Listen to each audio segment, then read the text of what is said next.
interesan a la clase política.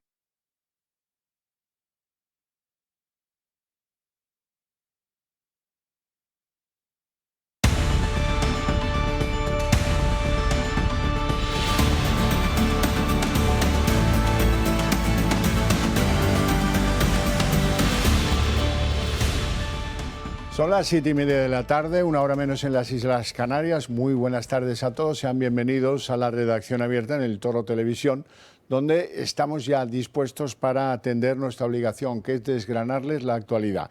Nos vamos a ir en directo a Elna, en el sur de Francia, cerca de los Pirineos, donde Puigdemont está haciendo una intervención física en la que presumiblemente va a anunciar que se va a presentar como candidato de Junts a las elecciones catalanas.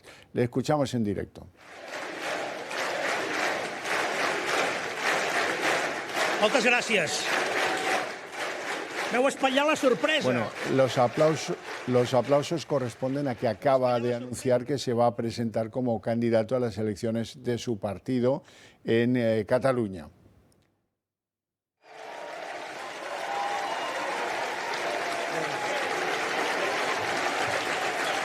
Gràcies. Lo que dice Puigdemont, y aclarado que ha dicho que se va a presentar a las elecciones, que era lo único que nos interesaba y nada de darle comba a este individuo, al prófugo Puigdemont, dejamos aquí que siga hablando hasta que se haga de noche y que los encendidos de su propio partido de Junts, que han ido a escucharle en directo, ávidos de escuchar a ese gran líder que a lo mejor decide, hay los ilusos que siguen a Puigdemont y que lo adoran, dicen que ahora va a desafiar a la justicia española y que va a poner pie en Cataluña en la campaña electoral. No me creo nada. Este va a hacer una campaña electoral telemática desde Waterloo o desde cerca, desde Francia, para evitar que, bueno, pues en algún momento le pueda pasar alguna cosa por orden y decisión de algún juez español. Bueno, ya hemos dado probablemente la noticia del día, sin detalles, porque el sonido que nos llega es un horror, pero en cualquier caso esto es lo que hay y lo que tenemos que contarles de Puigdemont. Luego ampliaremos, lógicamente, y comentaremos la noticia con más tranquilidad. Bien, a contarles que en la madrugada de hoy ha habido un acuerdo en Portugal según el cual el dirigente de la derecha moderada, Luís Montenegro, va a ser nombrado primer ministro de Portugal. Ya ha sido nombrado, de hecho, primer ministro de Portugal. Su gobierno echará a andar en breve, así que termine la Semana Santa, en concreto el día 2 de abril, van a tomar posesión los ministros. Tiene un problema este gobierno y es que después de la victoria en las legislativas del 10 de marzo tiene muy escaso margen, tendrá que gobernar en minoría y tendrá que entenderse con el partido afín a Vox en Portugal. Montenegro es abogado de formación, tiene 51 años y toma el relevo del socialista Antonio Costa, que como saben tuvo que dejarlo todo por un escándalo de corrupción que salpicó a él y a su partido. Ya solo quedan dos países en Europa gobernados por socialistas, además del nuestro, Alemania. Y eso que el socialista alemán no está nada de acuerdo con las políticas de Sánchez o con muchas de las políticas internacionales de Sánchez, dicho sea de paso. Tengo que contarles algo interesante y es que, dejando de lado lo de Portugal, hay una abogada general de la Unión Europea que es croata, creo, se llama Tamara Kapeta, y esta señora ha propuesto a la Unión Europea anular el acuerdo de pesca que tenemos suscrito la Unión Europea con Marruecos por considerar que se están vulnerando los derechos de autodeterminación del Sáhara debido a que no se le considera en ese acuerdo un territorio separado y distinto de Marruecos. O sea que esta señora de la Unión Europea se atreve a ir a donde debiera ir el gobierno español, y eso que se juega mucho menos que nosotros, que tenemos intereses directos en las pesquerías del Sáhara Occidental. Ese territorio que Sánchez regaló, no sabemos muy bien por qué, aunque pues las sospechas tengan que ver con un sistema israelí de espionaje llamado Pegasus y con lo que pudieron averiguar los servicios, por ejemplo, de Marruecos y otros, de la vida de Sánchez y de los negocios, tal vez de la mujer de Sánchez, quién sabe. Ya llegará el momento en que esto, como lo de Dalsi Rodríguez, pues lleguemos a averiguar a qué obedecían las maletas, qué traía en las maletas, ahora ya lo sabemos, y a quién se pagaba con lo que traía Dalsi Rodríguez en las maletas. Quiero hablar a continuación de una sentencia del Tribunal Supremo en España que ha absuelto a Luis Pineda, el hombre fuerte de Ausbank, de considerar que sus acuerdos con bancos pudieran ser constitutivos de un delito de extorsión. El alto tribunal ha anulado con esta decisión, con esta sentencia, la condena anterior de la Audiencia Nacional contra el líder de Ausbank y también contra el líder de Manos Limpias, Miguel Bernat. Y ahora pues quedan muchos asuntos y muchas preguntas en el aire. Por ejemplo, ¿qué pasa con los 3 años y algo que se pasó Luis Pineda en la cárcel? Bueno, de todo esto quiero hablar con don Miguel Durán, abogado y líder del despacho Durán y Durán Abogados, y además artista de este concierto que alguien ha tenido que ofrecer al Tribunal Supremo para que se produzca una sentencia tan contradictoria con lo de la Audiencia Nacional. Muy buenas tardes, don Miguel. Buenas tardes, don Javier. Pues ilústrenos. Pues la ilustración de este asunto es relativamente simple y voy a tratar, por tanto, de ser conciso, que sé que hay muchos temas de actualidad que están pidiendo cancha. Efectivamente, hemos armado un estupendo recurso de casación. El recurso de casación es el que se interpone contra sentencias de tribunales de orden inferior, en este caso de la Audiencia Nacional, cuando uno discrepa de la sentencia que ese tribunal inferior ha producido. Y nosotros efectivamente no estábamos de acuerdo con los 8 años y bastantes millones, 8 años de cárcel y bastantes millones que le pedían a Luis Pineda. Pero hay que remontarse un poquito más atrás. Es decir, a Luis Pineda, el Banco Bilbao Vizcaya Argentaria, la cúpula que entonces presidía Francisco González, le corta un traje a medida porque Luis Pineda estaba siendo efectivamente el azote de muchos bancos, porque Luis, a través de su asociación Ausbank y de toda su organización, interponía pleitos en nombre de muchos consumidores, no solamente contra el BBVA, sino contra otras entidades financieras. Luis Pineda, luego de ganar la mayor parte de sentencias, o a veces incluso antes de ganarlas, pero teniendo el pleito pendiente, pues se sentaba o quería sentarse, y en muchos casos lo conseguía, a negociar con los bancos en una estrategia perfectamente legal que consiste en decir, mira, oye, yo te voy a interponer estos pleitos o te los he interpuesto, si llegamos a un acuerdo, pues te ahorras costas, te ahorras, y mi cliente tiene antes el dinero. Eso es perfectamente legal, es admisible en derecho, está perfectamente contemplado, por ejemplo, en el artículo 22 de la Ley de Enjuiciamiento Civil. Bueno, pero llegó un momento en que la cúpula del Banco Bilbao Vizcaya Argentaria decidió contratar los servicios de un personaje muy conocido, concretamente de don José Manuel Villarejo Pérez, el excomisario. Sí. Eso es. Y contrató los servicios de ese excomisario, que a su vez tenía, porque eso está también demostrado, fuertes conexiones con determinados miembros de la cúpula policial.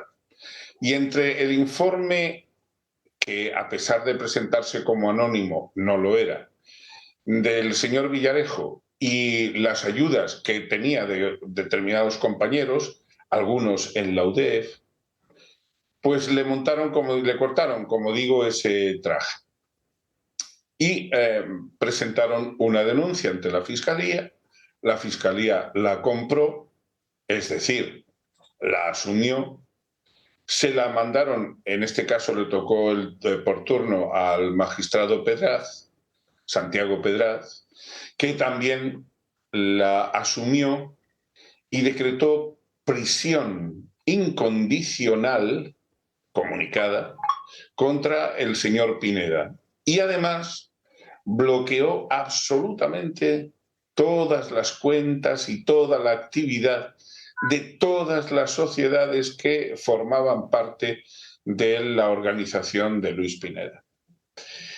Y por más que se intentó, en ese momento nosotros no éramos abogados de Luis Pineda, pero me consta que se intentó lograr que el ilustrísimo señor magistrado volviera de su decisión y sí, si quería instruir la causa, que la instruyera, pero que por lo menos dejara que la organización siguiera funcionando. Pues no, señor. Como muchas veces ocurre en la Audiencia Nacional, cuando te empitonan, te matan civilmente. Luego resucitarás si consigues que te absuelvan, pero de momento te han matado.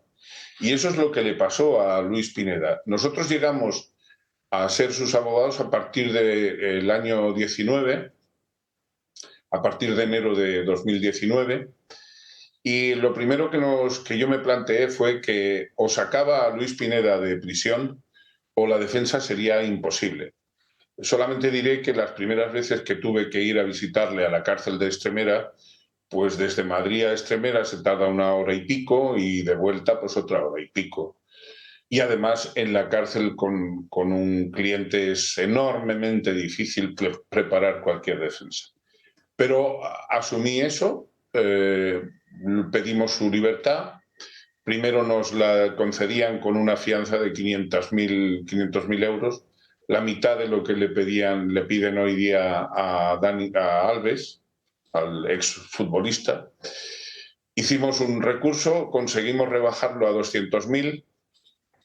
La familia no tenía esa cantidad, tenía unos 80.000. Yo decidí con mi socio y sobrino Miguel Ángel, en Durán y Durán Abogados, que nosotros poníamos los 120.000 y le sacamos de prisión. Gracias a haberlo hecho así, Luis Pineda ha podido reconstruir muchas cosas que estando en prisión, repito, hubieran sido imposibles. Y para abreviar, pues empezamos a trabajar muy a fondo con él, en sesiones, muchísimas sesiones de trabajo. Luis ha cooperado con nosotros francamente bien. Ha sido un cliente, bueno, peculiar, porque él tiene un carácter indómito y había que atarle corto en ocasiones, porque lógicamente cuando uno se pasa 3 años en prisión de forma indebida, pues tiene ganas de decir muchas cosas y de hacer muchas cosas, pero bueno, sustanciamos el juicio en la Audiencia Nacional. Ahí le pedían siglo y cuarto de prisión, o sea, unos 125 años, y millones, pues por encima de 300 millones de euros, quiero recordar, de responsabilidades.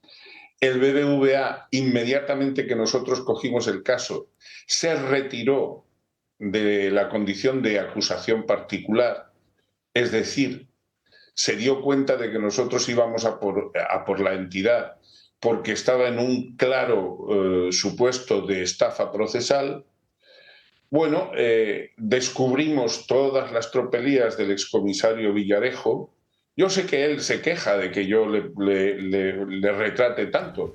Me consta, algunos amigos comunes me han hecho llegar mensajes de que dice que además yo manejo el portal digital moncloa.com y demás, todo este tipo de cosas que están más en su imaginación, pero lo que no está en la imaginación de nadie, sino en la realidad, es que fue el excomisario Villarejo el que, mediante precio que pagó el Banco Bilbao Vizcaya Argentaria, le fabricó el traje que estoy diciendo a Luis Pineda. Y que la Fiscalía compró esa chatarra, ese material averiado, y no solamente lo compró, sino que hizo que lo comprara el magistrado, que siguió pues, el automatismo de hacer caso a la Fiscalía y metieron a Luis en esos 3 años de los que hablábamos antes. Hemos podido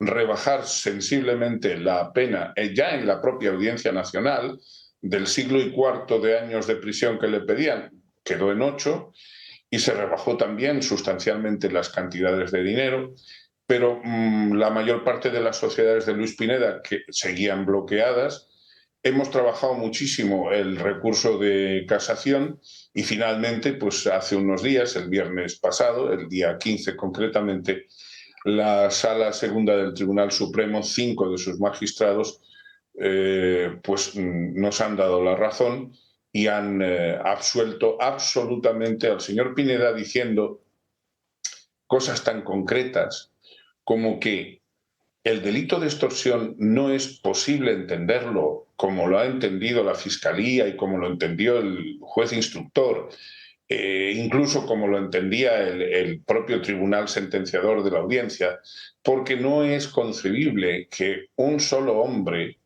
pueda intimidar a unas entidades financieras que tienen grandes equipos de juristas y que tienen toda la capacidad de defenderse que tienen los bancos. Y además dice que la estafa que se presumía por parte de la Fiscalía en relación a CaixaBank, que también es imposible porque los servicios por los que Ausbank cobró existieron y fueron reconocidos, entre otras personas, por el señor Jaume Giró, que entonces era un altísimo cargo de CaixaBank. En definitiva, yo creo que aquí, en el proceso de Luis Pineda, a mí me gusta hablar a la pata, a la llana. Hay mucha gente que ha quedado con el culo al aire. Bueno, ¿y cómo se repara ahora 3 años en la cárcel, sus empresas medio destruidas o destruidas por completo, el sufrimiento personal, todo eso, cómo se va a reparar?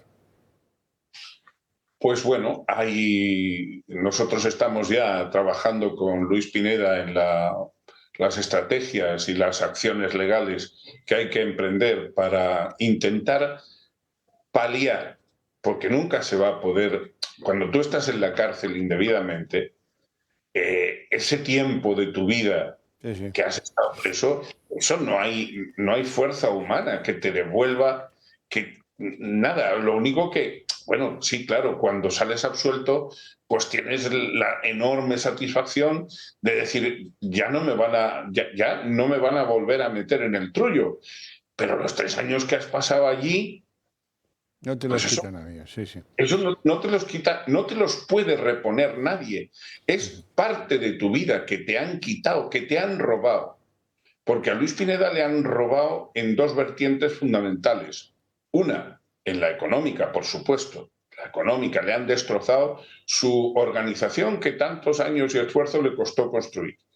Pero es que le han destrozado buena parte de su vida, no solamente a él, sino a su esposa, a sus hijos. Le han destruido gran parte de su crédito, de su reputación, de la confianza que mucha gente tenía en él. Ahora estamos pues tratando de explicar todo esto para reponer en parte el perjuicio enorme que se le ha causado. Desde luego, ya anticipo que Luis Pineda no se va a quedar quieto y que en la medida en que confíe en nuestros servicios, yo voy a acompañar a Luis Pineda en esta cruzada, entre comillas, que tenemos que emprender contra todos aquellos que de una u otra manera le han perjudicado de una forma tan brutal como le han perjudicado. Bueno, Miguel, pues felicidades a ti. Cuando veas a tu cliente se las trasladas de mi parte al menos y aquí estaremos pendientes de esas acciones que emprendáis cuando decidáis hacerlo. Muchísimas gracias. Habrá novedades y algunas de alta resonancia. Muy bien. Pues te mando un fuerte abrazo y te agradezco mucho que hayas querido contarlo en mi programa. Gracias a vosotros y un fuerte abrazo para ti y para toda la audiencia. Bueno, contaros algunas cosillas. Por ejemplo, el golfo Luis Rubiales ha hecho llegar a través de su abogado un mensaje al juez que instruye el caso de los registros en la Federación de Fútbol y tal. Volveré cuando tenga que volver y entonces me pondré al servicio del juzgado, pero eso no será antes del 6 de abril, que es la fecha en la que vuelvo de la República Dominicana, donde está liado con los mojitos y algunas amigas mulatas. Bueno, eso es un añadido que pongo yo en tono de broma. Me ha llamado mucho la atención que este hombre, que es ministro de... Bueno, se conoce que un día Pedro Sánchez tuvo una insolación y decidió hacer ministro de Transportes al bocachanclas de Óscar Puente. Y hoy, pues una más.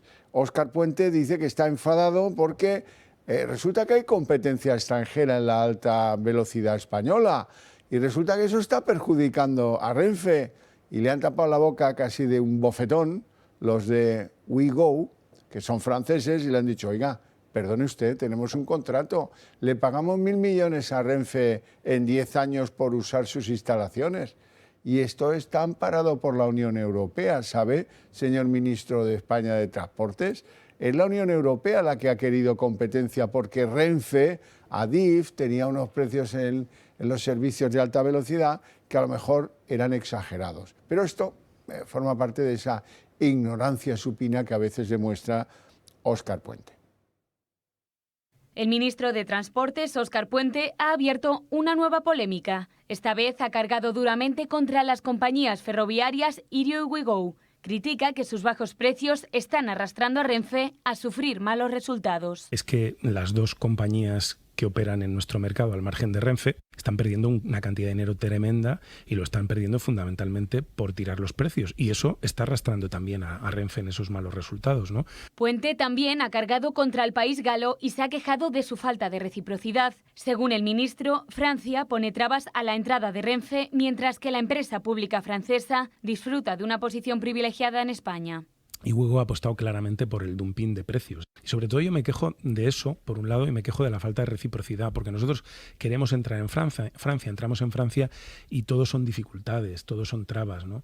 Y eso, claro, es una situación de enorme desigualdad, ¿no? Desde WeGo restan importancia a las declaraciones del ministro y aseguran que su presencia ha hecho crecer el mercado. Destacan, eso sí, que es la primera vez que les reprochan tener precios bajos. La directora general de la compañía ha recordado que Adif es el otro gran beneficiado de la liberación, ya que abonarán a la empresa 1.000 millones de euros en los próximos 10 años en cumplimiento del acuerdo marco. Y en medio de las acusaciones del ministro, la empresa francesa WeGo celebra este año su tercer aniversario en España y lo hace expandiendo sus rutas por nuestro país. A partir de junio inaugura parada en Cuenca y en la segunda mitad del año tiene previsto entrar en Andalucía con trayectos hasta Sevilla, Málaga o Córdoba con precios mucho más bajos que Renfe.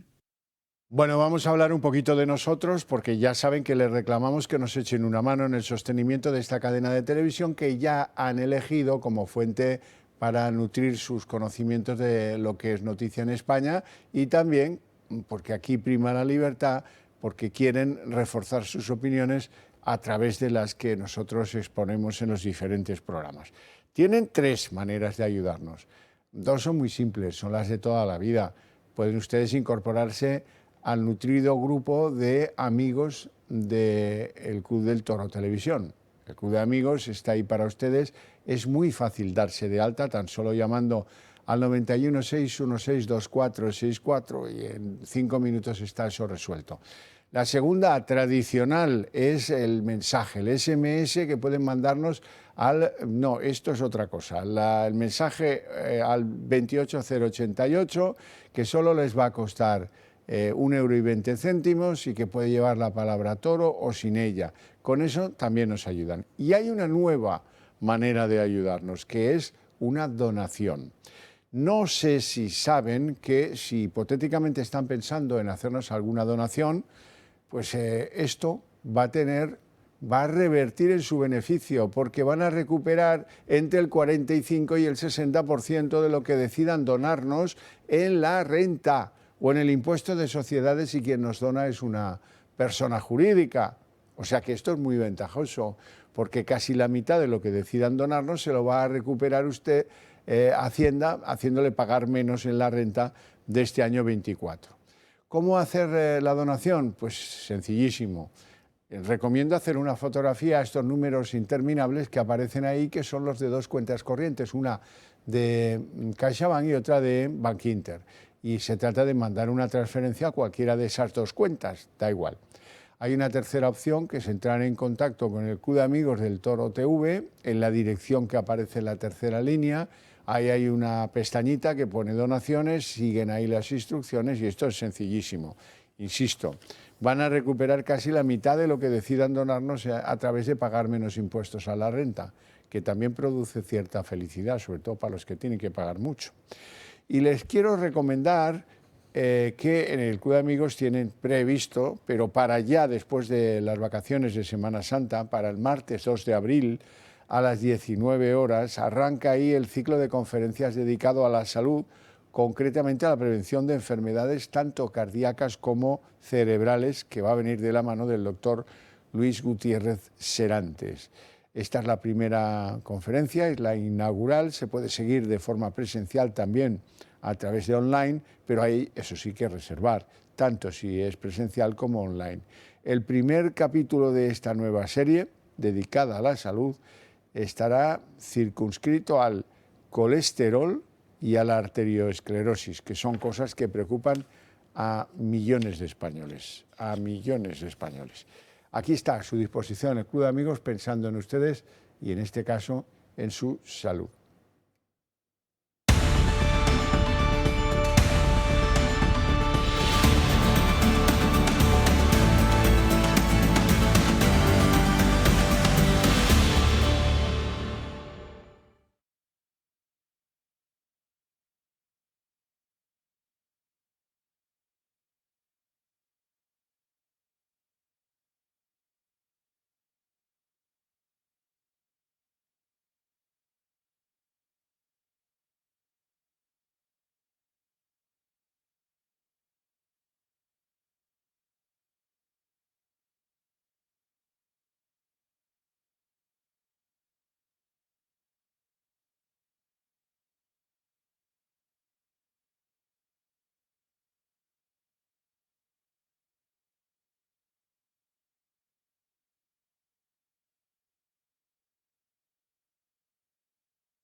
Bueno, sepan ustedes que el Consejo Europeo hoy se reunía y que se ha reafirmado en su apoyo bla bla bla a Ucrania, que no se manifiesta muy claramente más allá de bla bla bla.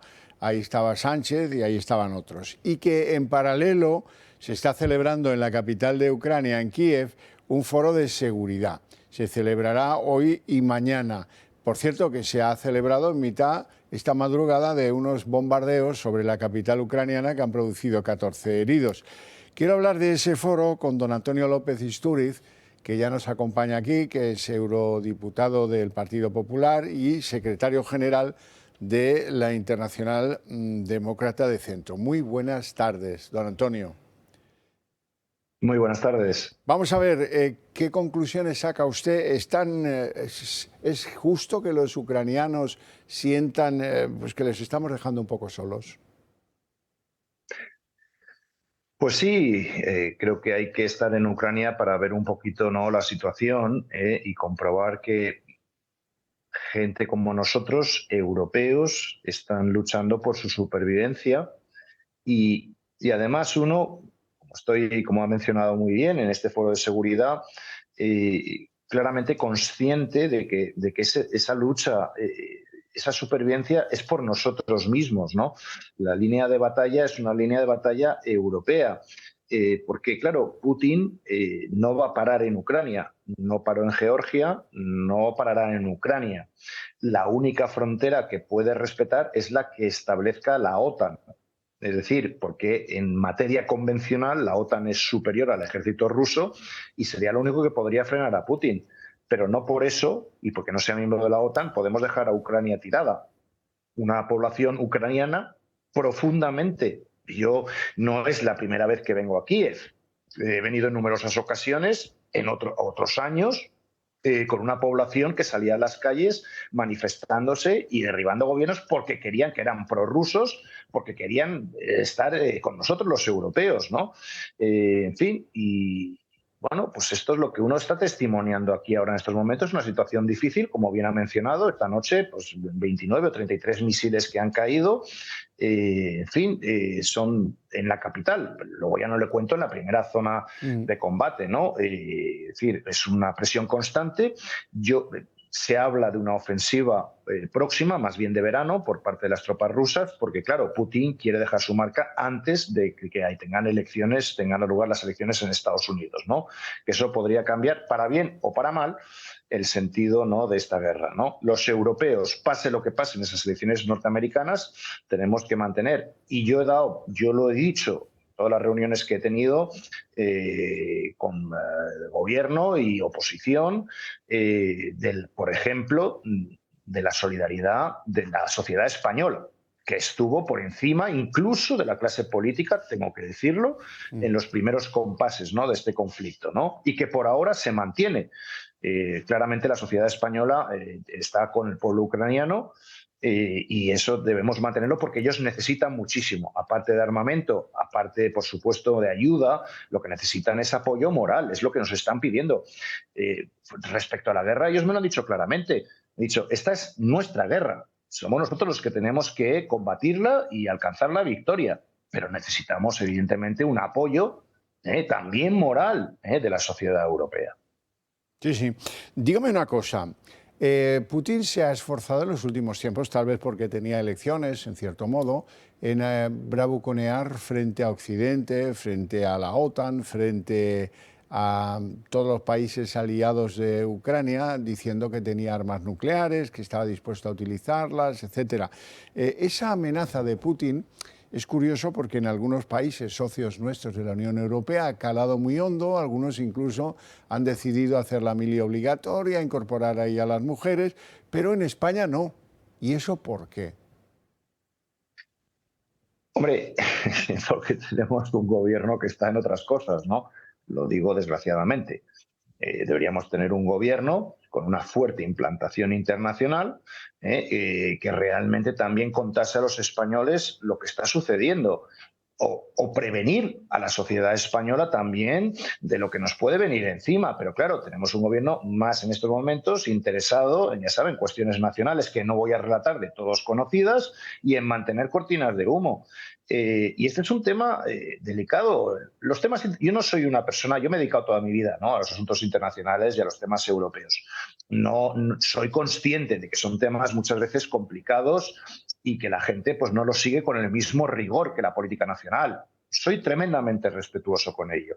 Pero también, claro, llegan momentos en que yo creo que la sociedad debe saber el alcance de lo que está ocurriendo. Es decir, oiga, por mucho que usted viva en España, en Italia o en Grecia, este asunto le puede llegar a usted, porque Putin no tiene freno. Y digo, no son ni los rusos. Ya saben ustedes que ha muerto el líder de la oposición, Navalny. Según el régimen ruso, sufrió un desfallecimiento. Todos sabemos que ha sido asesinado, como ocurre con todo quien se opone a este régimen. En fin, yo creo que en estos momentos, si no se le pone freno por parte, vuelvo a insistir, militarmente de la OTAN, no hace falta, ya le digo, como por ejemplo Macron anunció que el envío de tropas a Ucrania, no es eso. Se trata de, me lo han dicho los propios ucranianos, apoyo logístico, armamento, apoyo, pues lógicamente, pues de lo que sea, alimentos, medicación, ayuda, pero y sobre todo, y ayuda moral y comprensión de la sociedad europea. No están pidiendo que entremos en la guerra. Ellos saben que es una guerra que ellos quieren y deben ganar. Yo creo que, bueno, pues en fin, eso debería aportar cierta tranquilidad a la sociedad española de que no vamos a entrar en guerra mañana, pero que también exige por nuestra parte cumplir con nuestra solidaridad, por ejemplo, con la OTAN. Si hay una OTAN, Putin no puede avanzar. Eso es lo que frena. ¿Y qué pasa? Que España es la que menos prácticamente está contribuyendo dentro de la OTAN. Y ojo, en las próximas elecciones norteamericanas viene un presidente, a lo mejor, se llame Trump, que ya ha dicho claramente que quien no pague sus compromisos con la OTAN sale fuera. A ver qué ocurre. En fin, vaya panorama. Don Antonio López Istúriz, un placer enorme, espero que le vaya muy bien en Kiev, a pesar de que los rusos, que llevan 50 y tantos días sin bombardear la capital, se han enterado de la existencia de este foro de seguridad y han decidido mandarles un recordatorio, ¿no? Da la sensación, permítame, sí, no, la frivolidad. Recordatorio nocturno, sí que nos ha tocado esta noche, pero bueno, en fin, bueno. La causa, ya le digo, la causa es, yo creo que es buena. Creo que debemos estar allí y una vez más, no lo digo ya por mi estancia aquí, sino simplemente, sobre todo, para testimoniar que la sociedad española está con ellos y espero y deseo que en el próximo futuro compañeros vengan aquí y puedan demostrarlo igualmente, ¿no? De cualquier ideología es necesario para mantener el sistema en el que vivimos, nuestra burbuja europea de bienestar, de democracia y libertad. Pues, insisto, muchas gracias, le mando un fuerte abrazo. Gracias. Igualmente, muchísimas gracias. Tengo que contarles a propósito de la Comunidad Valenciana y un lío tremendo, porque el presidente de Valencia, Carlos Mazón, y el presidente de Murcia, Fernando López Miras, ambos del Partido Popular, han exigido un pacto nacional del agua que garantice la solidaridad hídrica.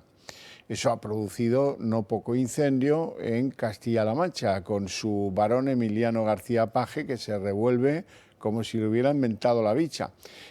Han firmado un documento, como les digo, el presidente de la Comunidad Valenciana y el de Murcia, en el que exigen al Gobierno que aborde de una vez el asunto del agua como un problema de Estado y que evite que se tire de la cuerda de uno y de otro lado en estos momentos delicados. Y bueno, con ese documento firmado y sobre la mesa ha salido como una pantera Emiliano García Paje. Para Barcelona, solo para beber agua desalada, pero para ellos, fundamentalmente para regar y para especular. Les tengo que dejar muy claro que si siguen tirando de la cuerda, Castilla-La Mancha lo que irá es a exigir el 100% de la sentencia del Supremo. Y ahora vamos a escuchar a Carlos Mazón, al presidente de la Comunidad Valenciana. Yo no estoy muy a favor de esto de mandarnos recados o amenazas a través de los medios de comunicación con los presidentes de otras comunidades. Me parece que es innecesario. Además, creo que no lo necesita el presidente Paje recurrir a la amenaza sin ni siquiera habernos escuchado. Yo lo que le lanzo es un mensaje de cordialidad. No le devuelvo la amenaza, no le devuelvo el mal recado. Yo le devuelvo un mensaje de diálogo tranquilo, cuando quiera, con rigor. Aquí estamos para solucionar problemas, no para hacerlos más grandes. Aquí estamos para demostrar que en España podemos hablar un poco entre todos y poder buscar acuerdos entre todos. No para lanzarnos avisos a través de los medios de comunicación, porque eso no arregla nada. No parece que tenga mucho sentido, ¿no? Criticar los privilegios de uno, sin embargo querer mantener los propios. Bueno, pues nos vamos a ir a publicidad y a la vuelta abrimos la mesa de análisis político.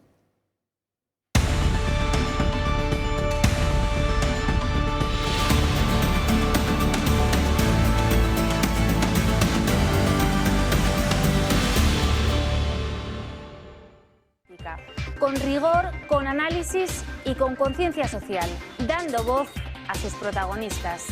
Temas que pasan desapercibidos, nosotros los llevamos a primer plano.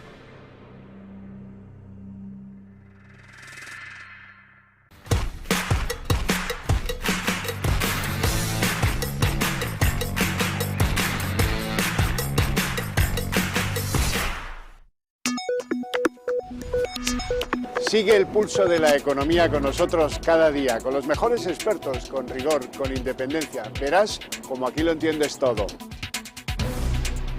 Asómate al mundo del dinero y seguro que sales ganando.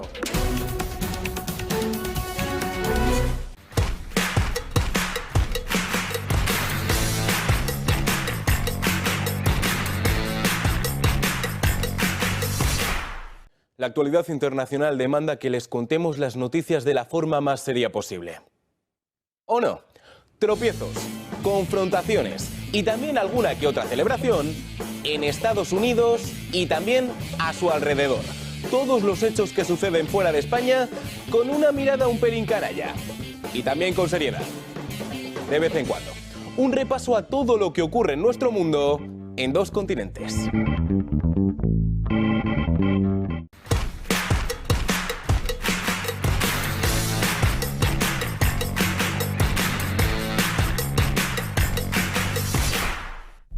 Somos más de 48 millones de españoles y somos muchos los que pensamos diferente a lo que vemos. ¿Te imaginas poder decir lo que piensas sin tapujos? Y escucharlo, no se pierda. Digo lo que pienso.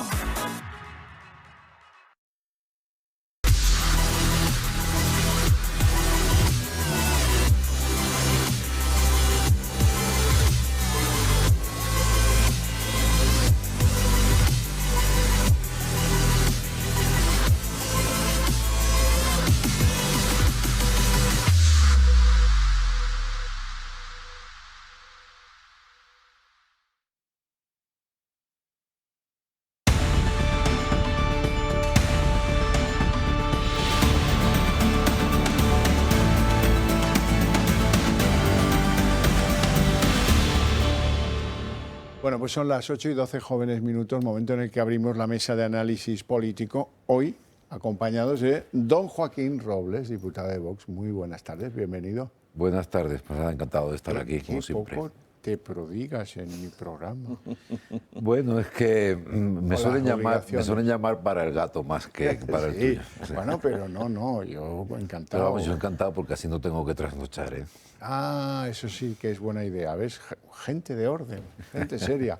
No como los que van a los negocios de los Gómez, de los que luego les tengo que hablar, ¿eh? Don José Rosiñol, muy buenas tardes. Hola. ¿Ha visto usted, luego hablaremos de ello más extendidamente, el fichaje de Girauta por nuestro viejo amigo, por Vox? Sí, que será el número 3 de la candidatura europea de Vox. Luego hablaremos de ello más detenidamente. Quiero que hablemos de Puigdemont, porque Puigdemont es la noticia del día, nos guste o no. Yo tengo una aversión especial por el tipo, porque le conocí personalmente y sé que está como una regadera. Y es capaz de cualquier cosa. Las cosas hay que decirlas claramente. Y hoy se ha ido cerquita de la frontera a hacer una locución. Hemos visto un poquito de esa locución en la que al final ha venido a decir lo que ya todos sabíamos que iba a decir, si no, ¿para qué? Que, uno, va a ser el candidato de Junts en las elecciones del 12 de mayo y que dice que eso lo hace para restituir la presidencia de la Generalitat, con lo cual le manda un navajazo trapero a Pere Aragonés, al de Esquerra Republicana, porque él plantea una psicopatía que tiene, ¿no? Todos estos 7 años que han transcurrido desde que se marchó en el maletero de un coche de Barcelona, pues no han servido para nada. Eso en cierto modo es verdad. Pero solo en cierto modo. Pero presidente de la Generalitat había uno tan legítimo como él cuando lo fue. Y como el que venga y gane las elecciones del 12 de mayo lo vaya a ser. Por lo tanto, lo que dice Puigdemont es una vendetta hacia el que ocupa el cargo que a él le gustaría volver a ocupar. Y como es, pues Puigdemont es de los que no engaña, va de frente. Y él cree que por derecho, aunque no sea de verdad. dice que el sentido de la operación de arriesgar para ir a las elecciones catalanas es culminar el procés. Y ahora yo creo que no hace falta traducirlo. O sea, que culminar el proceso, ¿qué quiere decir? Pues volver a repetir que hay que hacer un referéndum de autodeterminación para Cataluña. Vamos a ver lo que ha dicho Puigdemont. Puigdemont se presentarà a les eleccions en Catalunya. Perquè ara anava a dir, és per això que he decidit presentar-me a les properes eleccions al Parlament de Catalunya. Crec que no m'equivoco si afirmo que la majoria de tots nosaltres compartim la idea que la millor proposta seria, deixeu-m'ho dir així, de dur i de clar, una candidatura unitària. Así lo ha anunciado el prófugo de la justicia española refugiado en Waterloo desde Elna, Francia, a tan solo 30 kilómetros de la frontera con España. Y un escenario nada fortuito además, ya que este fue el enclave que albergó las urnas del referéndum del 1 de octubre. A falta de mes y medio para los comicios, se despeja así la duda que desde hace días ha sido alimentada por los suyos. Previo al anuncio, Sánchez le restaba importancia dirigiéndose incluso a Puigdemont ya como candidato, aunque desde el PP su presidente Feijóo advertía de este modo. En fin, el candidato Puigdemont no deja de ser un candidato que ya se presentó en el año 2021, creo recordar, y en el año también 10.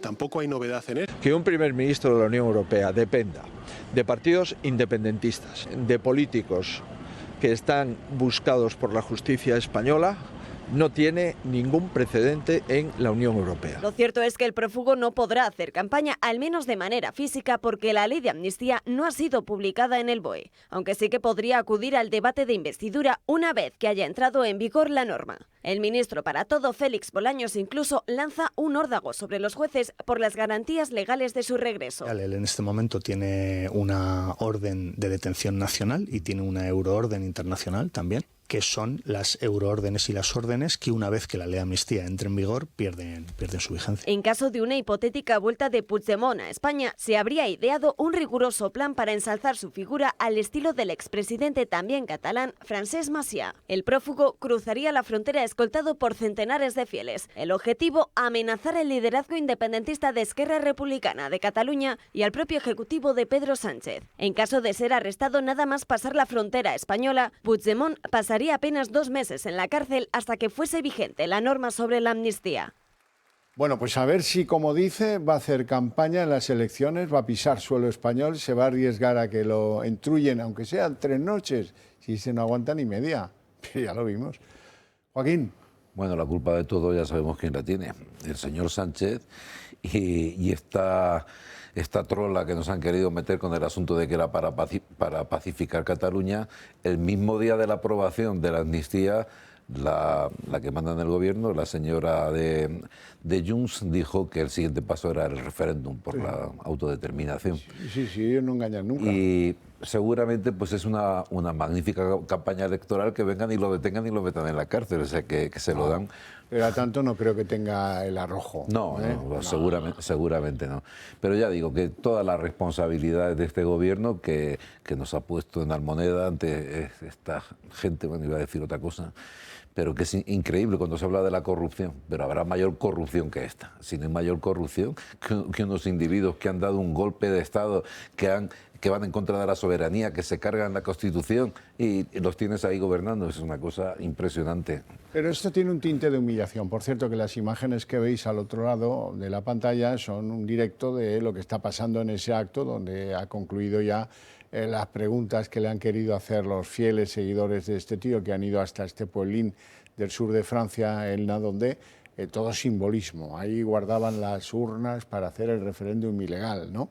Bueno, esto es humillante, sobre todo, yo creo que para los españoles de bien es muy humillante, porque es evidente que este tipo lo que pretende es que todos nos demos cuenta de algo que muchos ya sabemos, y es que el que manda es él.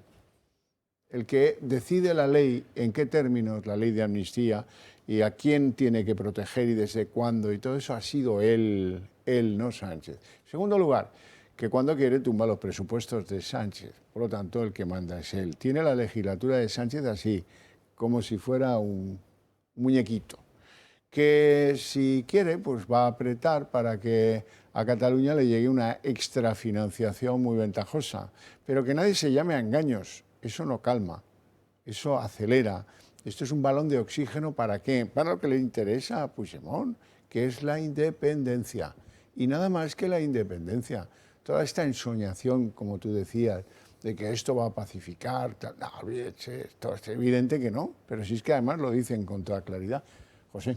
Bueno, esto, que es un personajillo como este, porque es un personajillo, al final un desequilibrado que nos tiene a todos pasando la maroma constantemente al Estado, riéndose de nosotros, todo gracias a Pedro Sánchez, porque como bien decía el diputado, quien tiene la culpa es Pedro Sánchez. Pero permíteme, la culminación para este señor no es un referéndum, ¿eh?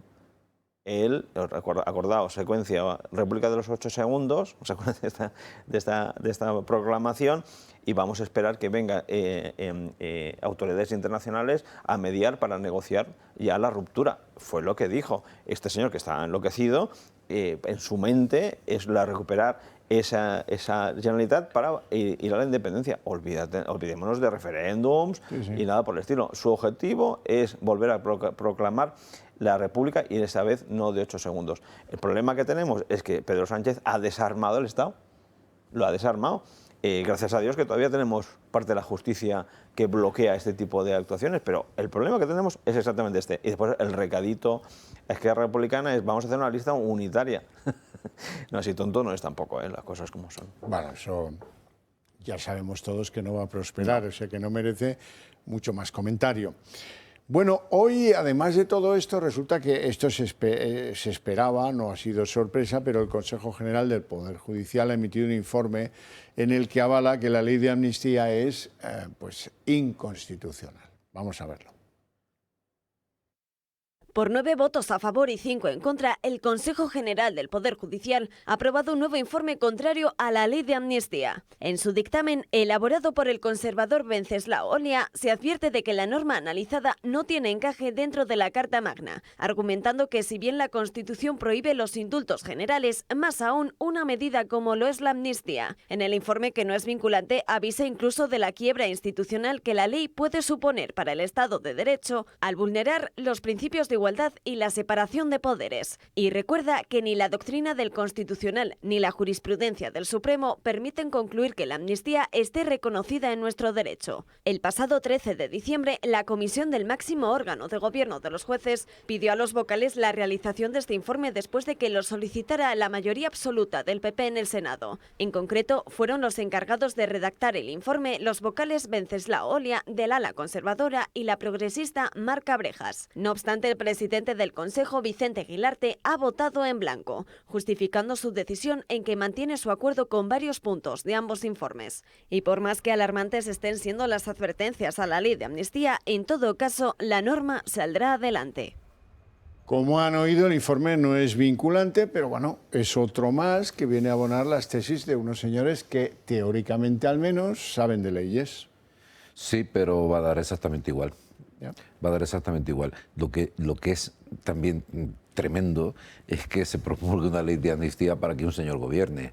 Porque, claro, tendría sentido si de verdad pues la amnistía fuese, por ejemplo, si hubieran dicho, no, nos amnistiáis y negamos ya la independencia y nos atenemos a la Constitución, pero es que es todo lo contrario, es solamente para que este señor siga 2, 3 o 4 años, esperemos que sea lo menos posible, siendo presidente del gobierno y siguiendo con esta política que es tremenda. Bueno, yo en el Congreso yo francamente he tenido que como separarme un poquito de las cosas porque es imposible entender lo que se está haciendo allí. Es imposible. Y también me cuesta mucho trabajo entender qué está haciendo el Partido Popular, que no se niega a la tramitación. Saben lo que ha pasado con la tramitación en el Senado, que incluyó el PP, lo de que es inconstitucional. Bueno, pues es inconstitucional, ¿cómo lo tramitas? Y entonces resulta que vota a favor de la tramitación del PP y el PSOE dice que no porque dice que es anticonstitucional. Es decir, esto para una película de Berlanga a lo mejor da, pero realmente es que estamos en una situación que es incomprensible completamente. O sea, el artículo 2 de la Constitución es clarísimo, pero ¿cómo va a haber una parte de España que va a decir nos va a quitar la soberanía a los demás, porque Cataluña está nuestra, como Murcia es de los catalanes, etcétera? Es decir, la soberanía nacional no se puede poner en entredicho y además una y otra vez esta manera de argumentar. La Constitución y la Constitución, pero si no es la Constitución, si es la Constitución material, si es la unidad nacional lo que garantiza que hay una Constitución, no al revés. Y entonces, bueno, en eso también estaba Rajoy en sus tiempos, cuando dijo lo pararemos con las leyes. Pues oiga, si los españoles consienten este expolio, pues ¿qué le vamos a hacer? Pero realmente el asunto es lamentable y la clase política y sobre todo pues la izquierda política y con la ayuda inestimable también de esta posición del PP tan tibia, pues van a dar lugar a que realmente pues España desaparezca como una nación política y se convierta en una especie de estados de reinos de taifas gobernados desde Bruselas o algo así. Bueno, ya veremos. Digo yo que alguien podrá decir aquello de quedan jueces en España. Ya veremos, porque eso de que esta ley va a ver la luz, yo lo tengo que ver todavía, señor. Hombre, yo vamos, si yo creo que la ley verá la luz. Y si me equivoco, te invito a comer. Porque espero equivocarme, quiero equivocarme. ¿Te gustaría equivocarte? Es que quiero equivocarme, necesito equivocarme porque no estamos en unos derroteros complejos. Lo que sí que es cierto es que mientras nosotros gesticulamos, él trabaja, él lo tiene claro. La última vez que hablé con el jefe de gabinete de Sánchez, aquel señor que se llama Iván, ¿cómo se llamaba? Iván Redondo, ¿era? Sí. Con Iván Redondo. Lo tienen claro, mientras la gente gesticula, ellos cuentan con guitos. ¿Sabes lo que quiere decir? Si yo tengo más conguitos que tú, gano.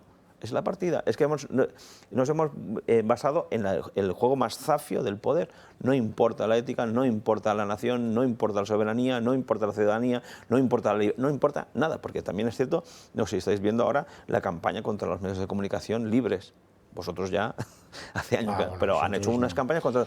El problema de todo esto es que van avanzando de forma razonable. ¿Habrá un juez que lo pare?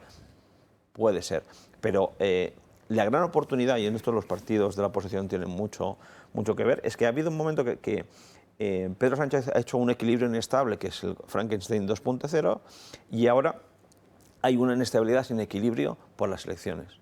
No sé si me estoy explicando. Entonces, esta inestabilidad sin equilibrio, después de las autonómicas catalanas y vascas y las europeas, señores del Partido Popular y Vox, ostras, es la oportunidad de meterle un rejonazo importante. Mi interpretación, y espero en este caso no equivocarme, es que el año que viene Sánchez o convoca o cae. Es que es muy difícil que este tío continúe de esta manera. Bueno, vamos a tener un periplo electoral grande porque son las vascas, las catalanas, las europeas. Y espérate, porque aquí lo de la fiesta de la democracia estamos siempre en fiestas. Siempre es la fiesta de la democracia, siempre estamos votando.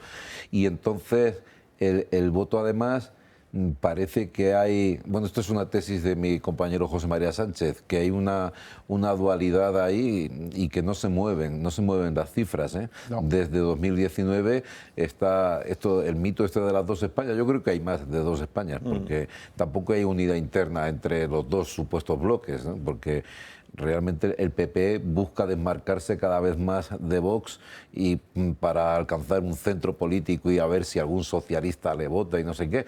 Ahora se va a votar el Consejo de Radio Televisión Española. Hace ya unos años que nos dejaron fuera y permitieron que estuviese dentro el PNV, por ejemplo. O lo que han hecho en el Congreso, dejándonos fuera de todas las mesas, de las comisiones. Y entonces, pues, bien, nosotros creo que nos hemos pasado media vida con la mano tendida, ¿eh? Hasta el punto de que alguna vez he dicho yo que parece que tenemos tendinitis ya de tender tanto la mano. Y una y otra vez hemos recibido desprecios. Vamos, el otro día, por ejemplo, en la Comisión de Cultura presentó un niño de Sumar, este señor Jorge Puello, que dice que está muy frustrado porque de pequeño no le dejaban charrar en aragonés.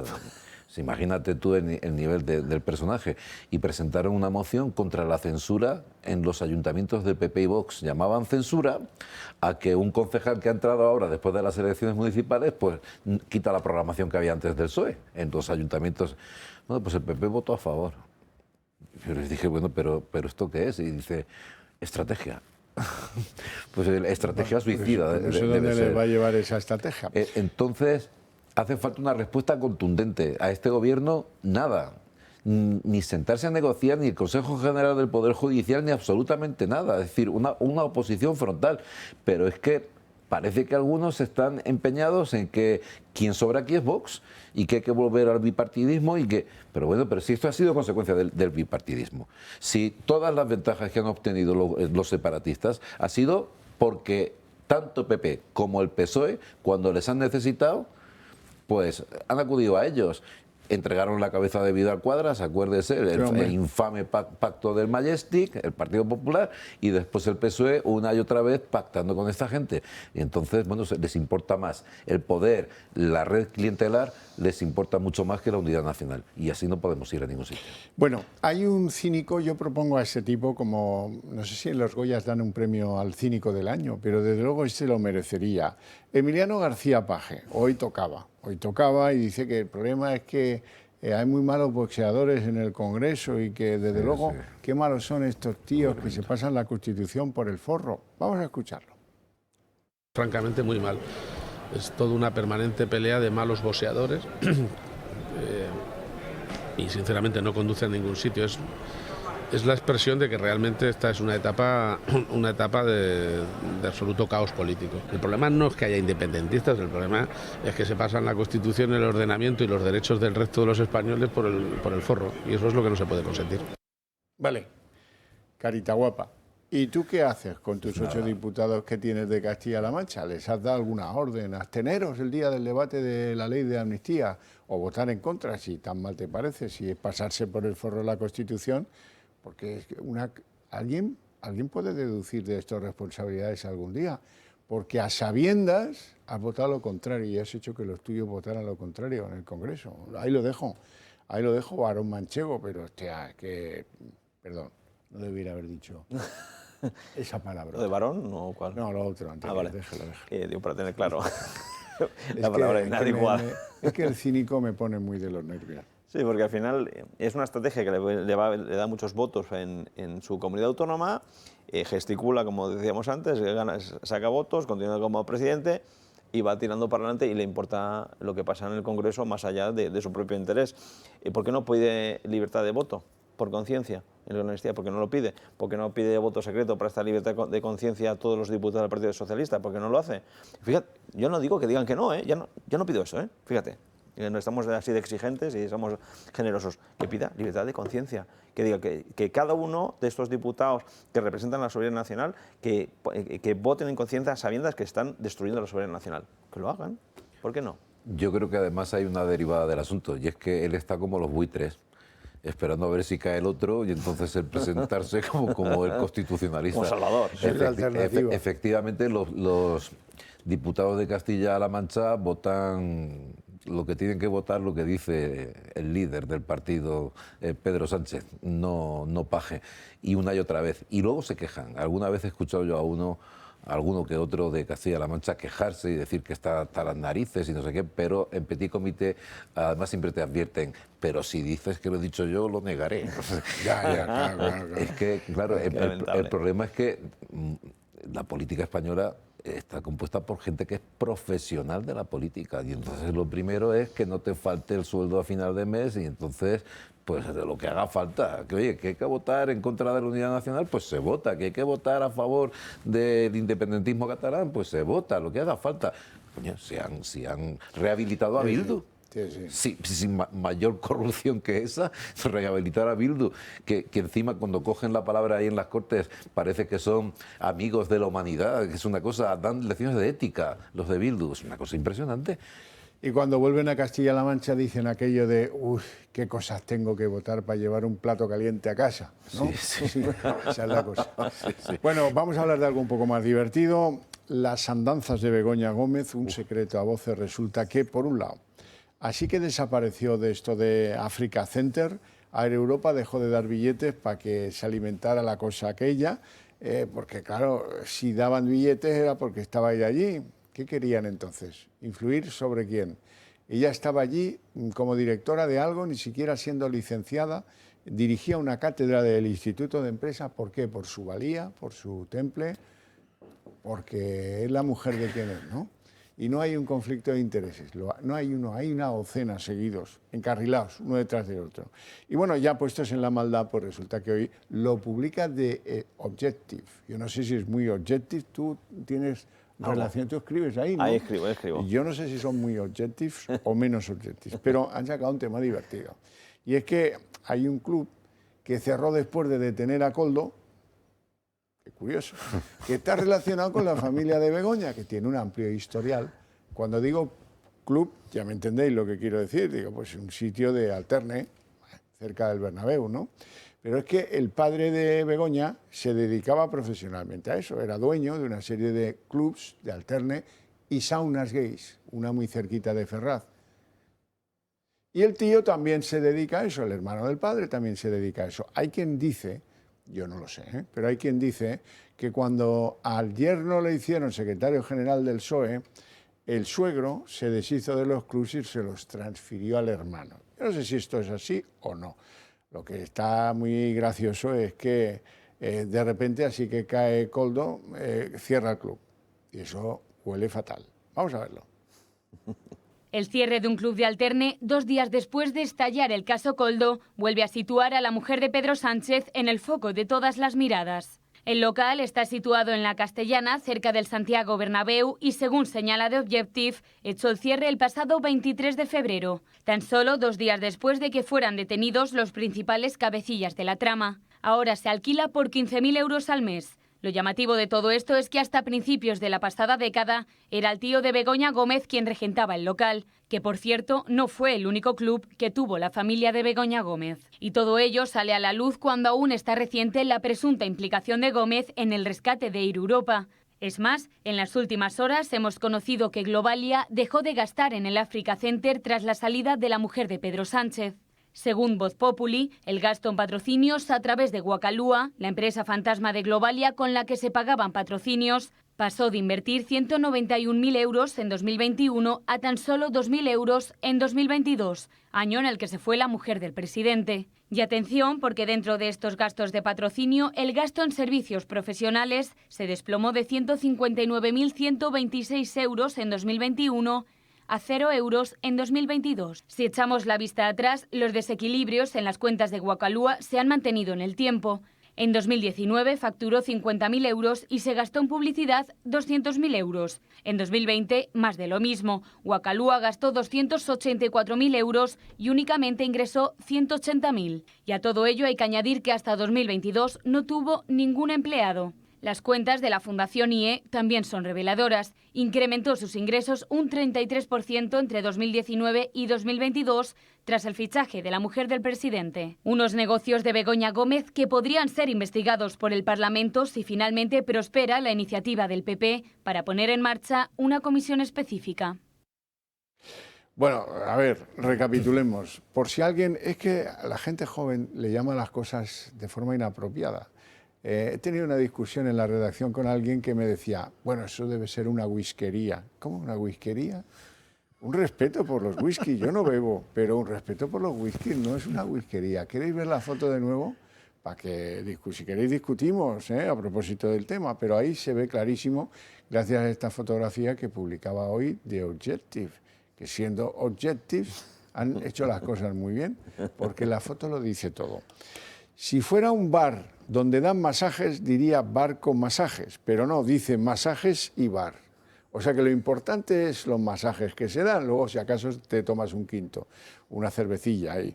Pero luego debajo hay una cosa por si alguien tiene cruzado, por si alguien duda, del rótulo es un poco complicado, rosa, ¿no? O rosas o algo de esto, pero girls, bueno, oiga, pues esto empieza a ser un poco claro, ¿no? Tampoco hace falta que en el campo del Madrid pongan estadio de fútbol, ponen Santiago Bernabéu y ya nos vale. Pues aquí yo creo que cualquiera echa cuentas y descubre qué es lo que hay detrás de esas puertas, ¿no? Yo, recordar que hace no muchas semanas, no muchos días, desde el Partido Socialista se exigía la expulsión de cualquier militante que ejerciese o que visitase este tipo de locales. Estamos en una contradicción importante. Y me parece que ha sido Federico Jiménez Los Santos que ha dicho una reflexión. Dice, oye, yo no veo ningún presidente de Estados Unidos que el suegro del presidente se dedique a este tipo de cuestiones. No lo veo, decía Federico. Yo creo que tiene razón, Federico. Bueno, tampoco lo sabe. Sí, ha habido presidentes que se dedicaban a la esclavitud, por ejemplo, sus suegros, y que, en fin. Y algunos que eran cacahueteros en Alabama, y en Alabama tampoco ha habido muy buena prensa de cómo conllevar con los trabajadores de otras razas, ¿verdad? Pero vamos, que dirá Pedro Sánchez que en realidad no son chicas, que son quiroprácticas, que están ahí dando masajes y eso sé que... Por la salud de todos, ¿no? Como decía, creo que fue el cartagenero, el escritor Pérez Reverte, que es inmune a la hemeroteca, pues... O sea, que fíjate, considera más importante que sea cartagenero que no que sea escritor. Sí, claro. No, está muy bien, está muy bien, está muy bien. Está muy bien que lo digas así, está muy bien. Bueno, además en el capítulo de la corrupción relativa a, hoy hay que, de esto, aquí es como el perro que muerde el tobillo, no hay que soltar la presa nunca. Vamos a ver, el delegado del gobierno de Pedro Sánchez en Andalucía resulta que contrató con las empresas de Coldo. Cuando era vicepresidente de la Diputación de Granada, se llama Pedro Fernández Peñalver, y adjudicó obras por un importe de 720.000 euros a la cantera que luego fichó a la mujer del asesor de Ábalos y a la empresa familiar de su antiguo coordinador. Toma, esto es inacabable, es el pozo que no se acaba nunca, ¿eh? Vaya tela. Y bueno, por hoy no quiero cansaros con lo de la corrupción, ya iremos siguiéndolo paulatinamente sin dejar un margen pequeñísimo. Yo lo he contado muchas veces, pero lo voy a contar una vez más.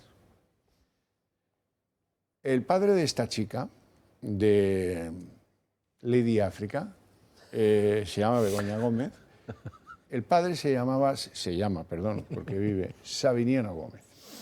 Y consta que se vendió o trasladó la titularidad de unos negocios que tenía a algunas personas, entre ellas a su hermano. ¿Qué negocios eran estos? Pues unos lugares donde pues, la gente se contrataba habitaciones para sus cosas, dejémoslo ahí que es horario infantil. Y además unas saunas gays y además unos prostíbulos. De todo había, porque todo era de eso, pero variado, ¿eh? Bueno, entonces este hombre resulta que tenía un hombre para todo, tenía un manitas que le hacía los servicios de mantenimiento en sus establecimientos. Un coldo. Sí, un coldo, pero no tan cachas, un coldo pues latinoamericano, no me acuerdo, pero creo que era de Perú. Yo conocí a la familia esta, a través de ese conocimiento, pues también tuve conocimiento de la sentencia en el Tribunal Supremo, en la sala de antes se llamaba Magistratura de Trabajo. Tuvo que llegar hasta el Supremo la causa para que este hombre, Sabiniano Gómez, se dignase a indemnizar con una cantidad para un tío que maneja esos negocios ridícula. Creo recordar que era 1.200.000 pesetas, porque de hace muchos años de lo que hablo, ¿no? Este hombre, el latino, que hacía de hombre para todo, pues un día se inundó una de las saunas y pues se quedó una cuarta de agua en el depósito del ascensor. Y el hombre, con toda la buena fe del mundo, quiso arreglar aquello para que su patrón pudiera mantener el negocio abierto y se electrocutó. Falleció. Javier, te tengo que hacer una corrección. Hispano. ¿Y qué he dicho? Latino. No, latinoamericano, hispanoamericano. Bueno, hispano, porque los latinos es otra cosa, un invento de los franceses para no hablar de... Eso es verdad, pero de los hispanoamericanos. Bueno, pero bueno, se hispanoamericano, perfectamente. Te acepto la corrección. Creo que era del Perú, pero no me lo toméis en serio. Bueno, pues a ese métier se dedicaba la familia, ¿no? ¿Eso tiene la dignidad requerida? Pues no lo sé, pero es evidente que yo sé de qué trabajaba mi padre y cómo se pagó mi bachillerato. Todo dignísimo, ¿eh? Lo puedo enseñar mañana, no tengo ningún problema. Incluso hoy podría enseñarlo. Begoña, pues yo no sé. Tampoco es que hiciera ninguna carrera, o sea que su educación no debió costar gran cosa. Luego la criatura montó una empresa de marketing directo, que contrataba a mucha gente para ir a hacer encuestas. Una encuestadora sería lo apropiado, pero como el lenguaje está tan pervertido, se le llama una empresa de marketing directo. Total. Y hubo pues, un revuelo impresionante y alguna demanda porque la tildaban de gran explotadora, porque los tenía horas y horas caminando por Madrid, ¿verdad? Y les pagaba una miseria. Dicen los trabajadores, ¿eh? Pero bueno, eso se llama explotación laboral en el mejor de los casos, ¿no? No pinta bien este asunto. Tengo yo ganas de que en alguna comisión alguien diga algo.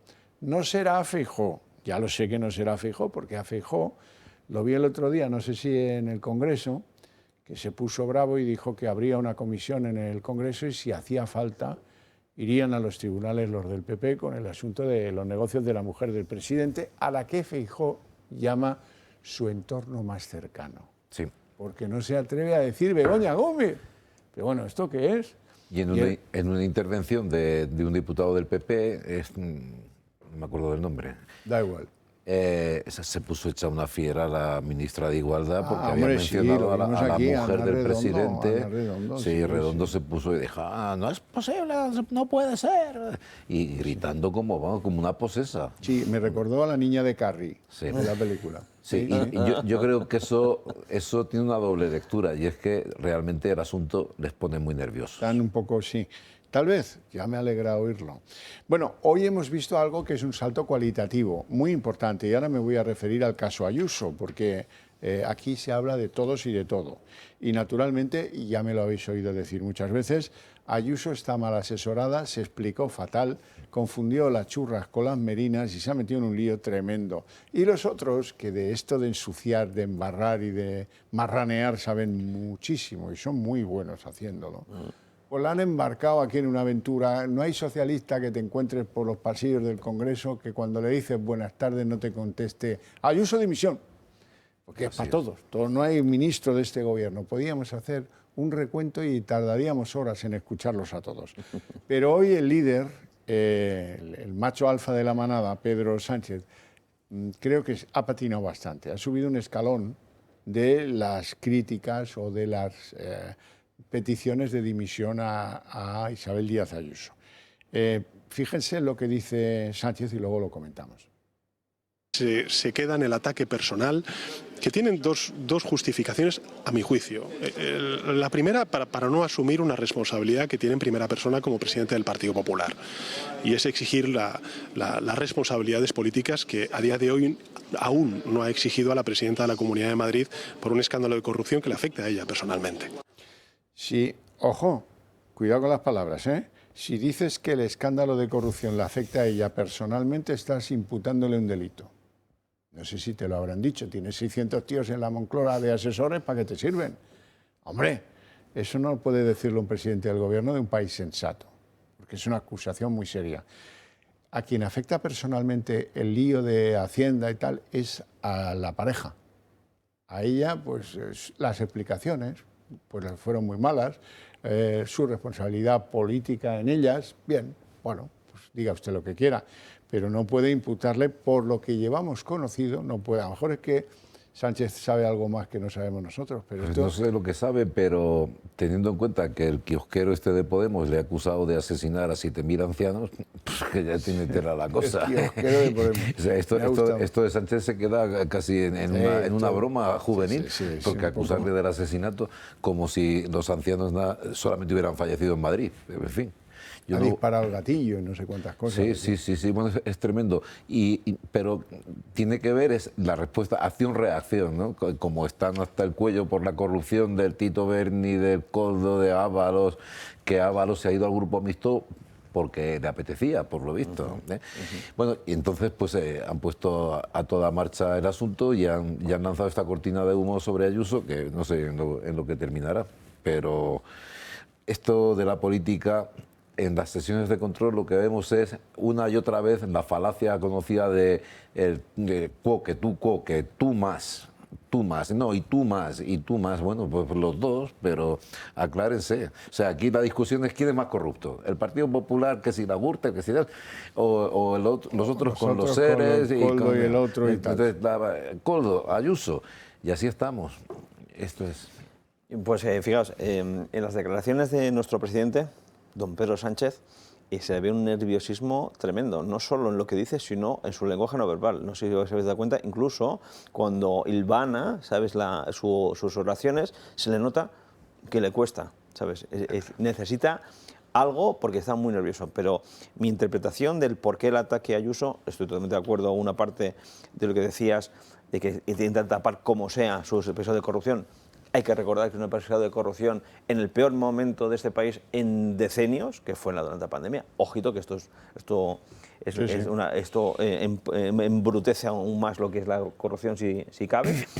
Pero es que la segunda lectura es que ¿por qué están dando tanta cera a Ayuso? Para saber la respuesta hay que leer La Vanguardia.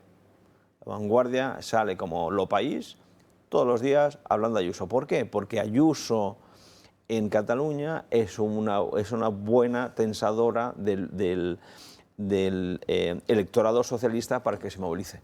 Es una estrategia electoral para lograr que Salvador Illa no se hable de corrupción, se saque a Ayuso, que allí genera tensión en la izquierdosa catalana, y lo utilizan como un elemento electoral para esto. No olvidemos, Pedro Sánchez moralmente es deleznable, pero tonto, ni un pelo. Bueno, sí. Tiene la inteligencia del trilero. Sí, pero eso es una inteligencia natural de la que muchos no disponen. Desde luego. Vamos a ver, Juan Carlos Girauta.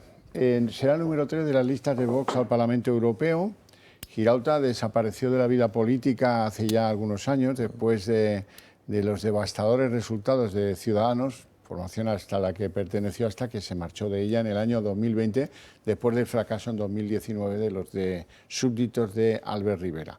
Y esto vale para añadir algo que quiero que les muestren a continuación, y es el lío que hay en lo poco que queda de Ciudadanos entre Carlos Carrizosa, que dice que no pueden forzarme a integrarme en el PP porque eso sería el fin de Ciudadanos, y los otros arremolinados. El fin de Ciudadanos lo marca el CIS, bonito, que ya te han dicho que no sale. Bueno, el caso es que anda la cosa muy revuelta. Y lo que comentabas antes, Joaquín, la encuesta del CIS catalán, que tira los dados para nada, ¿no? Eso venías a decir tú. La mayoría absoluta en Cataluña son 68 escaños. Y dice el CIS catalán que Illa, con todas sus mascarillas quemadas y todo esto, alcanza 42 antes de empezar la campaña.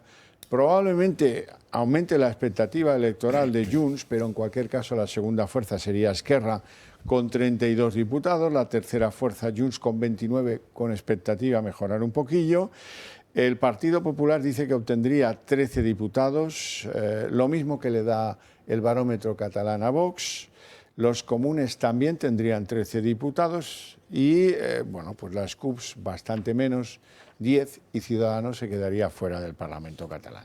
Así es que esto no cambia nada, si la encuesta está bien hecha y sale algo parecido. No cambia nada. Y bueno, aquí lo chocante de este asunto es que recordarás que en Galicia el Partido Popular nos pidió a nosotros que no nos presentásemos para unar el voto. Nosotros no vamos a hacer lo mismo, no tenemos por qué decirle al Partido Popular que no se presente, pero sí conviene recordar que la primera fuerza y la única fuerza constitucionalista que hay en Cataluña ahora mismo, pues el PP tiene 2, es Vox. Y yo creo que las expectativas son buenas, pero dentro de un marco general deplorable, como es la actual división de poderes en Cataluña, de partidos en Cataluña. Y bueno, quizás una movilización amplia vendría bien. Hay que recordar que hace unos años que ganó Ciudadanos, ganó las elecciones. Y este señor organizó aquella manifestación del 1.000.000 de personas. Sí. Y alguno más. Ahí donde le ves. Bueno, ¿tú cómo ves este CIS catalán? Yo es que no puedo no hablar de Carrizosa. Habla de Carrizosa. Viendo Carrizosa, aquí manda la libertad. Ese dicho, dice, lo primero imprescindible para salir de un agujero es dejar de cavar. Y oye, Carrizosa, y cava, y se queda cavando y no se da cuenta que está en un agujero tan profundo que nadie lo ve, que estamos en esta vaina. Los ciudadanos, yo creo que algún día que habrá que hacer un análisis para ver lo que no se tiene que hacer un partido, porque me parece una cosa de atraque, y sobre todo perder una oportunidad única para nuestro país, como lo que hizo en las Arrimadas, en la que entonces yo creo que esa encuesta no va a reflejar la realidad. Esa encuesta no va a ser yo creo útil, que ¿no? Yo creo que no. ¿Qué cálculo haces tú, entonces? Yo creo que al final nuestro amigo, el panderetas Puigdemont, vendrá, hará a la Araca, pasará por donde Esquerra Republicana segundo y quizás tercero PSC, porque en la corrupción, si hacen bien la oposición, los partidos de la oposición, Vox y PP me refiero, le puede dañar bastante. Bueno, pues eso sí que nos mete a todos en un manicomio. Total. No tenemos tiempo para más. Si acaso para agradecer a mis invitados hoy su presencia aquí, sobre todo sus opiniones, y a ustedes su interés desde sus hogares. Ahora eso sí, para ustedes tengo premio porque a la vuelta de publicidad arrancamos aquí el día en 30 minutos. No se lo pierdan.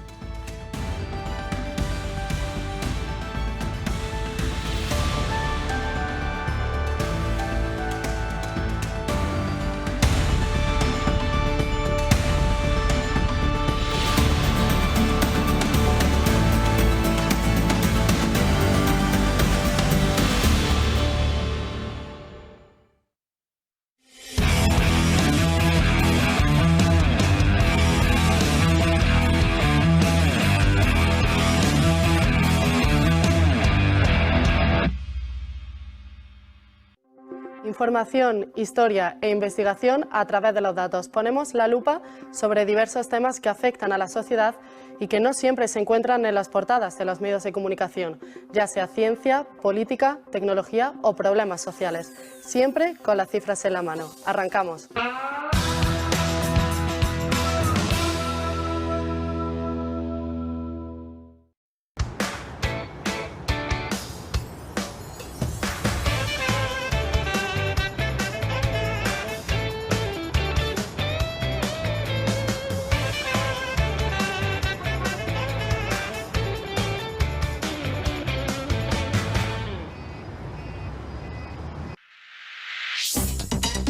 Los asuntos que nos preocupan en nuestro día a día, los grandes desafíos que marcarán el futuro de nuestros hijos, los problemas que no interesan a la clase política. Con rigor, con análisis y con conciencia social, dando voz a sus protagonistas.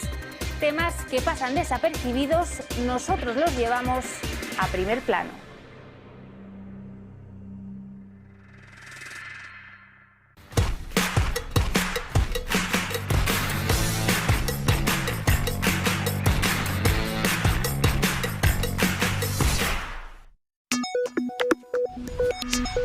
Sigue el pulso de la economía con nosotros cada día, con los mejores expertos, con rigor, con independencia. Verás como aquí lo entiendes todo. Asómate al mundo del dinero y seguro que sales ganando.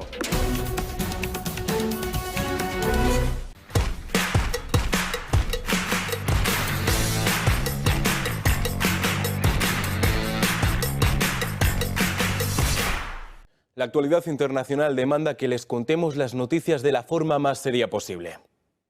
¿O no? Tropiezos, confrontaciones y también alguna que otra celebración en Estados Unidos y también a su alrededor. Todos los hechos que suceden fuera de España con una mirada un pelín canalla y también con seriedad. De vez en cuando. Un repaso a todo lo que ocurre en nuestro mundo en dos continentes.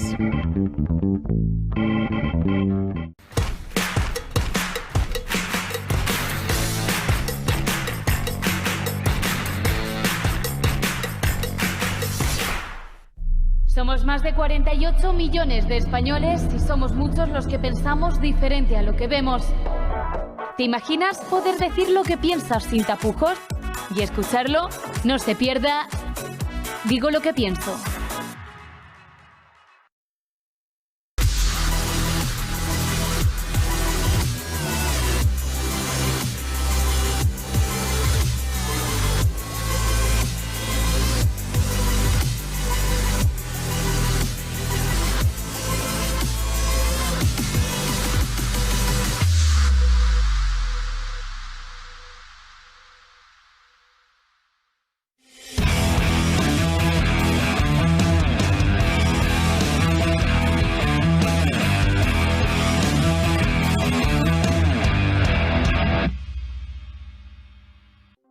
Información, historia e investigación a través de los datos. Ponemos la lupa sobre diversos temas que afectan a la sociedad y que no siempre se encuentran en las portadas de los medios de comunicación, ya sea ciencia, política, tecnología o problemas sociales. Siempre con las cifras en la mano. Arrancamos.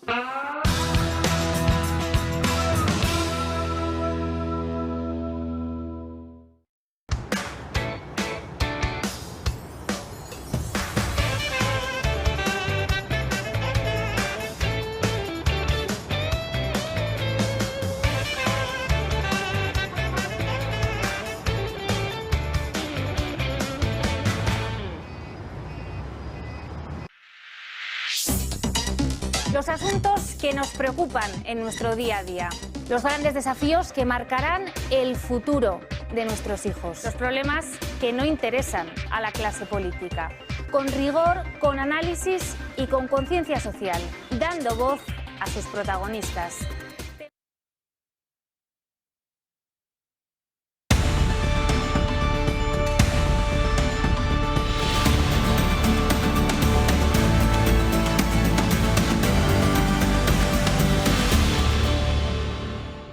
El día en 30 minutos. Bueno, Carles Puigdemont ha materializado lo que ya estaba muy claro. Va a ser el candidato de Junts en las próximas elecciones catalanas del 12 de mayo. Después de dicho esto, ha empezado con los puñales a la espalda de Esquerra Republicana. En primer lugar, dice que viene a restituir la presidencia de la Generalitat, como quien dice que el que ahora preside la Generalitat es poco legítimo. En segundo lugar, le ha tendido la trampita, la que no creo que caiga, de la candidatura unitaria con Esquerra Republicana, todos los separatistas juntos.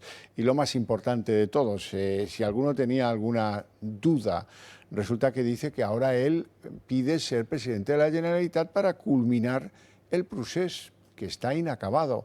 No se sabe si va a decidir pasar de todo, de lo del referéndum, etcétera, y directamente, caso que gane las elecciones, pues proclamar la independencia catalana o algo parecido a eso. Después de una hora ininterrumpida de chapa por parte de Puigdemont, pues al final pues 4 fieles que han ido allí a arroparle han venido a certificar que para él lo de la amnistía es lo que él ha querido. Por lo tanto, él se presenta como el inductor moral y casi el que redactó la amnistía por si a alguno le quedaba alguna duda. Marina Álvarez. Sí, Xavier, ya tenemos respuesta por parte de Esquerra. Ellos dicen que ven bien la reunificación de fuerzas, pero se desmarcan de esa propuesta de lista unitaria. Bueno, volvamos al principio, al sitio que hoy ha elegido concienzudamente Puigdemont para dar el pistoletazo de salida a su carrera a la presidencia. Elna, aquí lo ven en el mapa, está a solo 11 kilómetros de la frontera de Francia con España, pero ahí no puede ser detenido Puigdemont al gozar todavía de inmunidad como europarlamentario. Este pueblo francés tiene además un simbolismo especial para el independentismo. Allí escondieron las urnas del 1 de octubre y las 7 millones de papeletas que se imprimieron para esta ocasión. No es la primera vez que el líder de Junts caldea a sus seguidores desde lo que ellos llaman la Cataluña Norte. Otro de sus mítines más celebrados tuvo lugar en 2020 en Perpiñán, a escasos kilómetros de Elna. Puigdemont se presentarà a les eleccions en Catalunya. Perquè ara anava a dir, és per això que he decidit presentar-me a les properes eleccions al Parlament de Catalunya. Crec que no m'equivoco si afirmo que la majoria de tots nosaltres compartim la idea que la millor proposta seria, deixeu-m'ho dir així, de dur i de clar, una candidatura unitària. Así lo ha anunciado el prófugo de la justicia española refugiado en Waterloo desde Elna, Francia, a tan solo 30 kilómetros de la frontera con España. Y un escenario nada fortuito además, ya que este fue el enclave que albergó las urnas del referéndum del 1 de octubre. A falta de mes y medio para los comicios, se despeja así la duda que desde hace días ha sido alimentada por los suyos. Previo al anuncio, Sánchez le restaba importancia dirigiéndose incluso a Puigdemont ya como candidato, aunque desde el PP su presidente Feijóo advertía de este modo. En fin, el candidato Puigdemont no deja de ser un candidato que ya se presentó en el año 2021, creo recordar, y en el año también 10. Tampoco hay novedad en él. Que un primer ministro de la Unión Europea dependa de partidos independentistas, de políticos que están buscados por la justicia española, no tiene ningún precedente en la Unión Europea. Lo cierto es que el prófugo no podrá hacer campaña, al menos de manera física, porque la ley de amnistía no ha sido publicada en el BOE, aunque sí que podría acudir al debate de investidura una vez que haya entrado en vigor la norma. El ministro para todo, Félix Bolaños, incluso lanza un órdago sobre los jueces por las garantías legales de su regreso. Él en este momento tiene una orden de detención nacional y tiene una euroorden internacional también, que son las euroórdenes y las órdenes que una vez que la ley de amnistía entre en vigor pierden su vigencia. En caso de una hipotética vuelta de Puigdemont a España, se habría ideado un riguroso plan para ensalzar su figura al estilo del expresidente también catalán Francesc Macià. El prófugo cruzaría la frontera escoltado por centenares de fieles. El objetivo, amenazar el liderazgo independentista de Esquerra Republicana de Cataluña y al propio ejecutivo de Pedro Sánchez. En caso de ser arrestado nada más pasar la frontera española, Puigdemont pasaría apenas 2 meses en la cárcel hasta que fuese vigente la norma sobre la amnistía.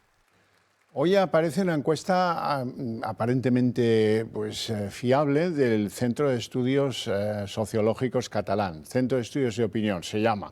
En ella dicen que el PSC de Salvador Illa conseguiría la victoria en esas elecciones autonómicas del 12 de mayo con hasta 42 escaños. Esto es muy alejado de la mayoría absoluta, que serían 68.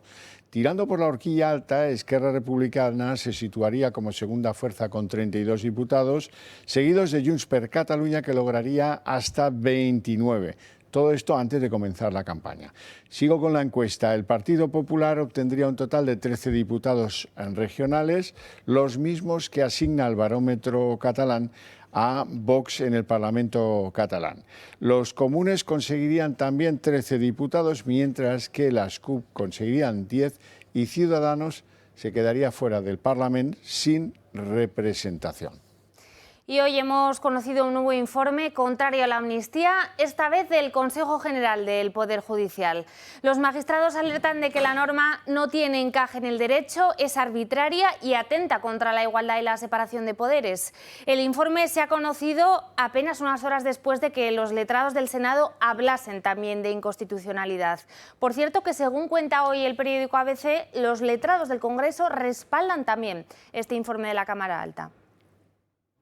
Por 9 votos a favor y 5 en contra, el Consejo General del Poder Judicial ha aprobado un nuevo informe contrario a la ley de amnistía. En su dictamen, elaborado por el conservador Wenceslao Olia, se advierte de que la norma analizada no tiene encaje dentro de la Carta Magna, argumentando que si bien la Constitución prohíbe los indultos generales, más aún una medida como lo es la amnistía. En el informe, que no es vinculante, avisa incluso de la quiebra institucional que la ley puede suponer para el Estado de Derecho al vulnerar los principios de igualdad y la separación de poderes. Y recuerda que ni la doctrina del Constitucional ni la jurisprudencia del Supremo permiten concluir que la amnistía esté reconocida en nuestro derecho. El pasado 13 de diciembre, la Comisión del máximo órgano de gobierno de los jueces pidió a los vocales la realización de este informe después de que lo solicitara la mayoría absoluta del PP en el Senado. En concreto, fueron los encargados de redactar el informe los vocales Wenceslao Olia, del ala conservadora, y la progresista Marc Cabrejas. No obstante, el presidente del Consejo, Vicente Guilarte, ha votado en blanco, justificando su decisión en que mantiene su acuerdo con varios puntos de ambos informes. Y por más que alarmantes estén siendo las advertencias a la ley de amnistía, en todo caso, la norma saldrá adelante. Emiliano García Paje, el presidente de Castilla-La Mancha, hoy tocaba la de cal, otro día toca la de arena y casi siempre toca la inacción. Hoy decía, esto le da votos, no crean que no, hoy decía el varón manchego del PSOE que los independentistas se pasan la Constitución española por el forro. Y ahí se ha quedado claro, porque sus diputados bien que votaron la ley de amnistía. Francamente muy mal. Es toda una permanente pelea de malos boxeadores y sinceramente no conduce a ningún sitio. Es la expresión de que realmente esta es una etapa de absoluto caos político. El problema no es que haya independentistas, el problema es que se pasan la Constitución, el ordenamiento y los derechos del resto de los españoles por el forro, y eso es lo que no se puede consentir. Carles Puigdemont será el candidato de Junts para las catalanas de mayo. El huido vuelve a la política española 7 años después. Solo faltaría que decidiese entrar en Cataluña el domingo de resurrección. En fin, aunque haga campaña telemática para evitarse problemas con la justicia española, o aunque decida presentarse, como algunos dicen, en su partido en suelo español, la cuestión es que todo esto debería hacernos reflexionar a todos. El irredento Puigdemont nos demuestra, con lo dicho hoy, esta tarde, que está dispuesto a desafiar el poder de Sánchez, que él es el que manda, el prófugo es el que manda en la política española, en la ley de amnistía, en las imposiciones financiadoras de la autonomía catalana o en lo que demonios sea, si acaso también en poder tumbar cuando desee a Pedro Sánchez de la Moncloa. Puigdemont pugna en las elecciones con Esquerra y busca sobre todo dar oxígeno al separatismo en Cataluña, que venía ya muy manso. Qué mejor en esos planes que demostrar a su parroquia que él ha sido el que forzó la amnistía, que Sánchez no la quería, que él mantiene en jaque al socialista Sánchez con la propuesta de una soberanía fiscal plena y tantas otras cosas. Por eso el órdago de Puigdemont, además de alimentar su relato particular, pretende recuperar la hegemonía política de Cataluña y, conociendo su pasado, podemos imaginarnos que, si lo consigue, Puigdemont lo va a volver a hacer. A pesar de todas esas concesiones de Sánchez, más pronto o más tarde, Puigdemont volverá al monte y el líder de Junts no se conformará con menos y buscará además dejar en ridículo las tesis socialistas del apaciguamiento a base de concesiones. El Congreso ha aprobado la creación de una comisión para investigar la compra de mascarillas durante la pandemia. La iniciativa ha salido hoy adelante con la abstención del Partido Popular, que ponía como condición la dimisión de Francine Armengol, y también de Vox, que ha decidido votar en contra. Ambos aseguran que el PSOE está incapacitado para exigir responsabilidades cuando ellos mismos tienen casos abiertos de corrupción, como el que afecta a Koldo García o el que afecta a la mujer del presidente. En lo que respecta a Begoña Gómez, Sánchez sigue incurriendo en continuas contradicciones. Hoy ha asegurado que los presuntos delitos de la pareja de Ayuso por fraude fiscal le afectan a ella personalmente. Se queda en el ataque personal, que tienen dos justificaciones a mi juicio. La primera, para no asumir una responsabilidad que tiene en primera persona como presidente del Partido Popular, y es exigir las responsabilidades políticas que a día de hoy aún no ha exigido a la presidenta de la Comunidad de Madrid por un escándalo de corrupción que le afecta a ella personalmente. Hoy hemos sabido que Air Europa voló de Africa Center, así que Begoña Gómez dejó de dirigirlo, así que desapareció de allí la mujer del presidente Sánchez. Ellos dejaron de poner €1 en esa historia del Africa Center. Además, la mujer del presidente Sánchez, Begoña Gómez, pudo ser indirecta protagonista de negocios históricamente vinculados a su familia, como un club de alterne muy próximo al Bernabéu que decidió cerrar 2 días después de que fuera detenido Koldo García. El padre y el tío de Begoña tuvieron o tienen algunos negocios de este tipo por toda España.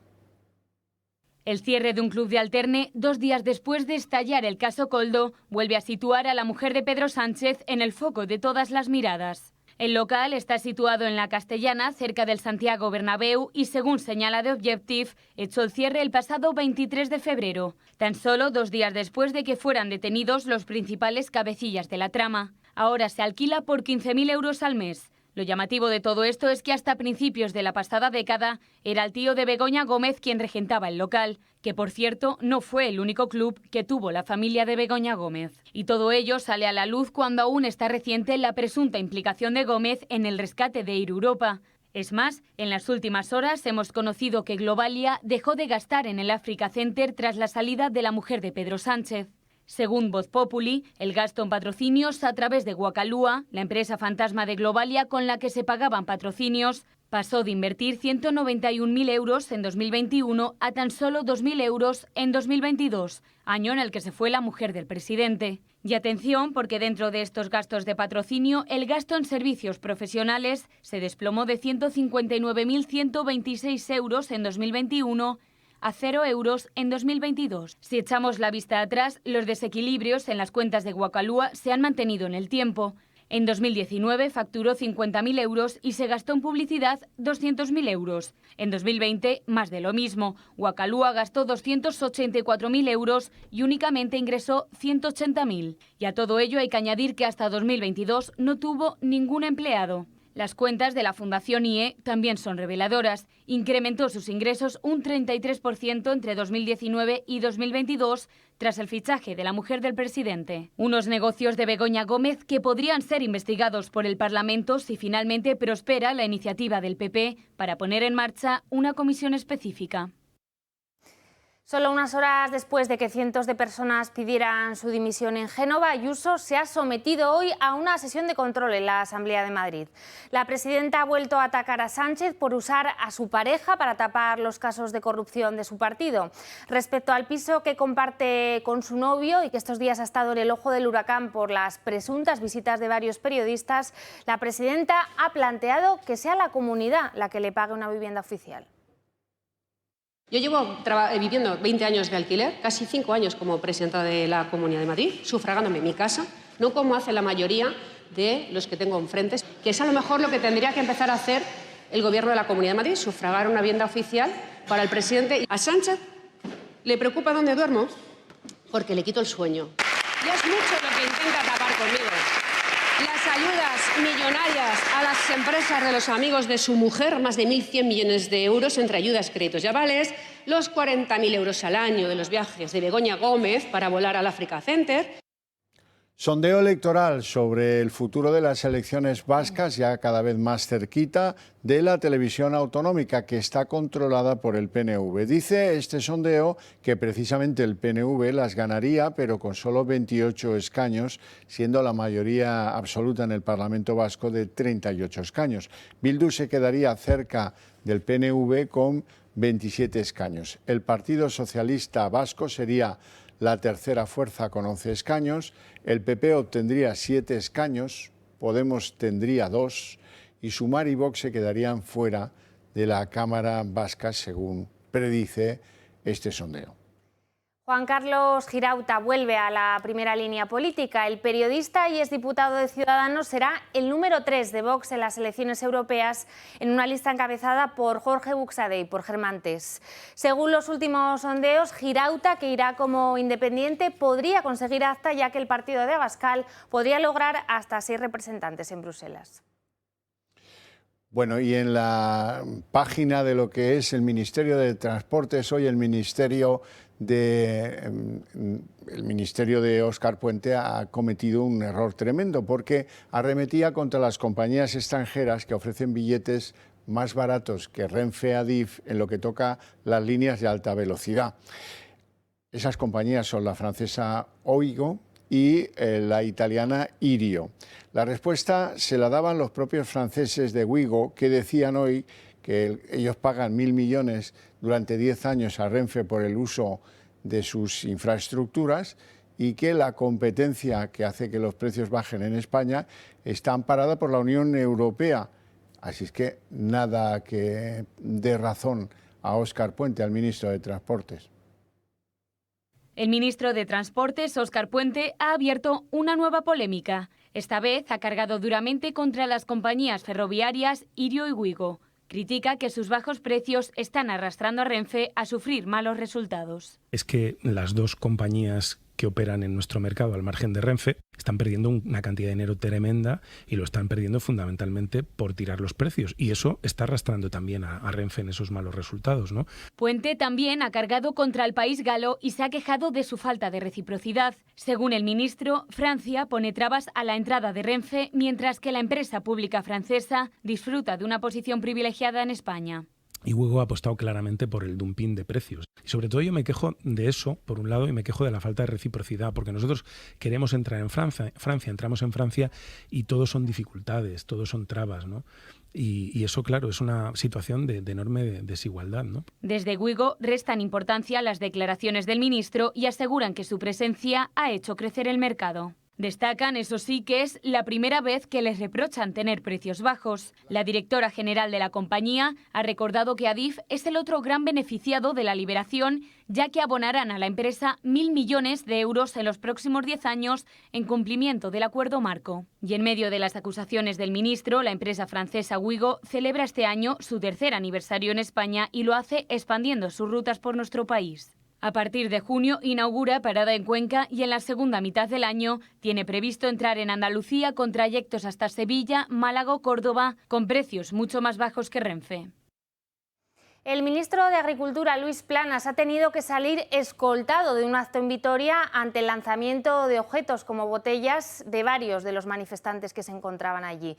La situación del campo, lo cierto es que está lejos de normalizarse pese a la batería de propuestas de la Moncloa. Los agricultores insisten en que el origen del conflicto, y que solo puede terminar con él, es la agenda verde de Bruselas. El escándalo sobre el fútbol español continúa. Después de horas y horas de registros, de detenciones, de contratos, de búsqueda de por si por algún lugar se pagaban comisiones, etcétera, etcétera, resulta que la abogada del presidente de la Federación Española de Fútbol, Luis Rubiales, le comunica al juzgado que el presidente está en la República Dominicana y que el día 6 de abril, si acaso, ya se pondrá a entera disposición del juzgado, como suele decirse. Se da la paradoja de que el sitio donde está tomando el sol Luis Rubiales es el lugar donde se presume que se lavaba el dinero, se blanqueaba el dinero de los presuntos tráficos ilícitos, la República Dominicana. Y Dani Alves, se le complica su situación al futbolista brasileño después de que ayer le comunicaban que le daban la libertad provisional hasta que se resuelvan los recursos sobre su condena por violación a una mujer. Una de las personas que pretendía pagar esa fianza de 1 millón de euros, de las que se especulaba, era el padre del futbolista brasileño Neymar. Él ha comunicado en las últimas horas que no va a pagar esa fianza y que se le alejen a él y a su familia de este proceso judicial. Lo cierto es que la situación del futbolista brasileño ahora mismo es complicada, ya que tiene embargados todos sus capitales desde que se produjo esa condena por violación. Y además Luís Montenegro ya ha sido nombrado primer ministro de Portugal y tomará posesión el próximo 2 de abril. Estaba previsto que el presidente de la República, Marcelo Rebelo de Sousa, esperase a mañana para designar a un jefe del gobierno, pero los acontecimientos, lo cierto es que se han precipitado en las últimas horas. El líder de Alianza Democrática debe ahora elegir entre buscar alianzas externas o asumir el difícil reto de gobernar en minoría. El partido de André Ventura Chega le ha tendido la mano en varias ocasiones, pero Montenegro hasta ahora las ha rechazado. Y la abogada general de la Unión Europea reclama a la máxima instancia de justicia europea que suspenda el acuerdo de pesca que actualmente está vigente entre la Unión Europea y Marruecos. La croata Tamara Kapeta ha pronunciado hoy un veredicto crucial y muy esperado que responde a varios recursos interpuestos por la Comisión y el Consejo de la Unión Europea después de que se fallara que en los acuerdos comerciales con Marruecos no se observaba el Sáhara Occidental como un instrumento de derecho que tiene sus propias reglas y que por lo tanto no podía incorporarse de esa manera considerada ilegal en los acuerdos de pesca de Marruecos con la Unión Europea. Y hoy es el Día Mundial del Síndrome de Down, una condición genética que afecta a 35.000 personas en España. Aunque se ha conseguido muchos avances para incluir a este colectivo, lo cierto es que el 95% reconocen que no consiguen el acceso a un trabajo. Bueno, y hasta aquí el día en 30 minutos. Les deseamos una feliz noche a todos, especialmente a los que decidan compartirla con el Toro Televisión. Y les dejamos con la mejor información de la mano de Sandro Meco. Hasta mañana.